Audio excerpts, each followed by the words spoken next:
In the current year, internet activism is everywhere, but you're most likely to see it in one of two forms. The first is Twitter activism, hashtag activism. On Twitter, you'll find no shortage of self-righteous outrage over the most meaningless things. You'll enjoy Twitter the most if you only have very simple thoughts to convey, because that's all the character limit will allow. That's why I don't tweet much. I have Twitter, I hate it. It's not the best place for any sort of productive discussion, but the character limit's perfect for calling someone a racist or a bigot, and that's why this sort of activism thrives on Twitter. Now, don't get me wrong, there are a whole bunch of other reasons for why that is. For instance, do you remember how people would talk about Tumblr? How it's the home of people who are so hypersensitive and offended over everything. They couldn't handle the chaotic nature of the internet at large, so they'd retreat to Tumblr because that was their own little world where they wouldn't have to see all the nasty stuff out there. But see, the problem with that is, on Tumblr you can't really amplify your message to the point where you can on a platform like Twitter. See, what they really want is a place where they can broadcast their message widely without having anyone come and respond to them with anything that they don't like. So, over the years, things have changed just a little bit. You can't really talk about Tumblr like it's the main home of social justice warriors anymore, because that's just not true. Twitter is exactly the same now. They are perfectly comfortable living on Twitter, not just going there, joining some hashtags and then retreating back to Tumblr. They can live there full time now, because Twitter are doing everything they can to accommodate these people. They're going to make sure you're comfortable. They're going to help you make Twitter your own safe space. They're going to get rid of all those problematic people, isolate them, minimize their message. They're going to hide low-quality tweets, remove what they call hate speech, which is a totally objective, quantifiable thing, and not at all reliant on political bias. And remove any trending hashtags with the wrong views. What do you expect, the trending hashtags to be some sort of organic system that reflects what people are talking about?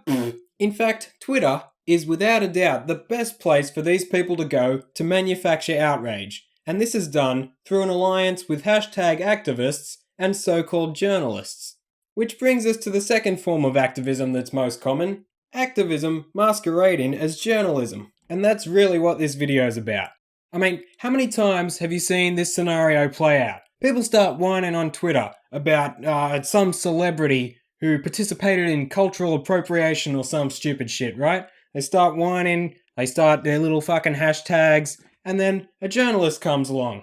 And they write an article with a headline like, "Outrage over this celebrity's cultural appropriation." And their article consists almost entirely of random offended nobodies complaining on Twitter. Tweets as a news source. How many times have you seen this shit? How many fucking times? Step 1, people start complaining over nothing on Twitter. Step 2, a bunch of journalists, who are actually activists, abuse their platform to promote this stupidity. This is the formula that's been followed over and over and over again in online activism. A couple of morons get offended on Twitter, and that's magnified by irresponsible journalists. Too many online articles are just activism and propaganda posing as news.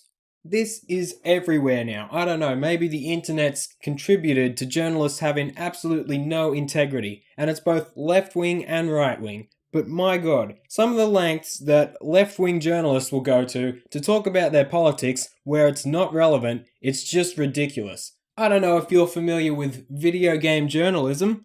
Maybe you're one of those silly people who are under the misconception that video game journalism is about video games. Well, you could not be more wrong. They talk about politics, because that's what I want to hear. When I go to a gaming news site and I see a story about video games, I say, what is this shit? I want to hear about feminism and Donald Trump. How Resident Evil 7 is molded by the hateful, terrified world of Trump and Brexit. I know exactly what they're talking about. I've been playing Resident Evil 7 recently. Great graphics, but by far the most terrifying part is when Nigel Farage pops out at you and says, "Hey, we should leave the EU." Game industry counts the human cost of Muslim travel ban. Developers and execs fear travel and the future. Shadi Al-Haddad is an animator and artist at a small game studio in North Carolina. Yeah, he's done a bit of work on some shitty mobile games, really affecting the gaming industry. Every year of his life, his grandmother has visited the family from her home in Jordan. Although Jordan is a key US ally and not one of the countries on President Trump's Muslim ban list, at least one Jordanian attempting to come into the country has been detained by customs officials. I'm done. I'm fucking done. They're not even affected. They're just concerned about the atmosphere.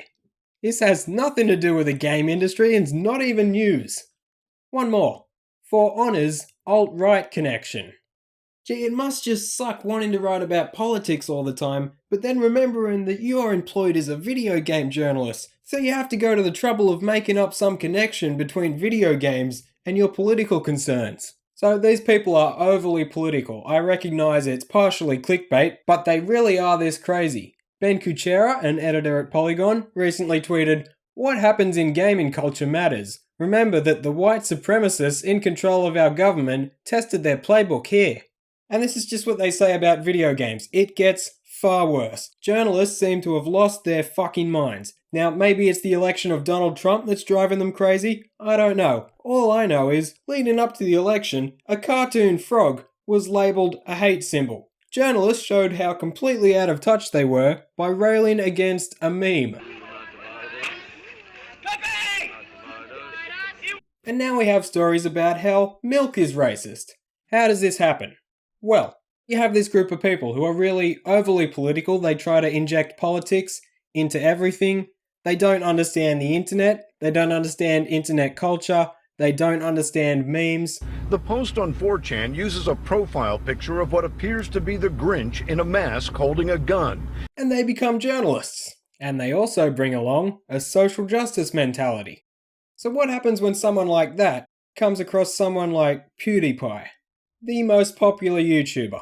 An entertainer of sorts, he does a lot of joking around and appeals to teenagers and young people. Well, this happens. When did fascism become so cool? PewDiePie's antics are the thin edge of the wedge. PewDiePie was always kind of racist, but now he's a hero to Nazis. Now, if you were to tell my teenage self that in a few years I would be defending someone like Felix here, that's his real name because his username doesn't exactly roll off the tongue, I would not believe you, because I was not exactly a fan. But of course, I could never have predicted that the mainstream media would have become so unhinged as to call someone like this a fascist. So, what did Felix do that makes him a fascist and a Nazi? He made some jokes about Nazism. That's it. He did a bit where he jokingly compared the YouTube Heroes program to Nazi Germany. Complete satire, no one in their right mind would take it seriously, and you can't even interpret that as support for Nazism because it's making fun of Nazism. The implication in the joke is that Nazism is bad. He got another guy dressed up as Jesus to say Hitler did nothing wrong. Hello, Jesus here. Just want to let you all know that Hitler did absolutely nothing wrong. And there is no hateful intent behind anything that he's doing. The humour there is that someone like Jesus, who is supposed to be such a holy and peaceful person, would say something like Hitler did nothing wrong. It's purely for the purpose of trolling, and that's something that these people don't get. Now, if you don't believe me, you can fuck off to Sargon of Akkad's channel, or a number of other channels that are already talking about this. Because this topic is so overly saturated, it's simply a waste of my energy to go too deep into this. I'm just going to get to the point. This guy did nothing wrong. Not this guy, this guy.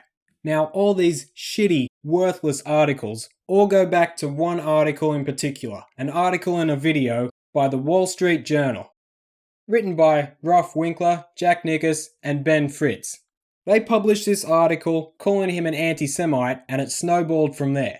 The media have completely sensationalized this non-story, attacked the man, gone after his livelihood, taken things he said completely out of context, outright lied about some things, and all because why? They were offended over a few jokes. This is the end result of activism posing as news. We can laugh at activist articles claiming that Pepe the Frog is racist. But what happens when someone wears a shirt with Pepe on it and a bunch of articles surface calling him a racist? Their lives can be ruined. And what happens to the journalists who wrote those hit pieces on him? They get paid and they carry on as normal. The mainstream media has become a cesspool filled with people who have no integrity, no ethics, they are liars, and they will fuck you over for a couple of extra clicks if they don't like you, and they don't care how many people they'll mislead, or if they ruin someone's career, and they barely ever face any consequences for their actions. We've seen too many cases like this, but Felix here has immense money and immense pull, and I hope he uses that to make an example out of these fuckwits. I hope he sues the shit out of them. And I'm not normally for these types of lawsuits, but when it's as clean cut as this, it's what I would do. He probably won't do it because he's too nice. But I'm hoping something happens. Maybe as a result of the internet backlash, something needs to happen. Journalists need to be afraid of doing this sort of thing. Maybe then, we'd see some ethical reporting. Because what sort of message does it send if this is journalism now, and they can just get away with this?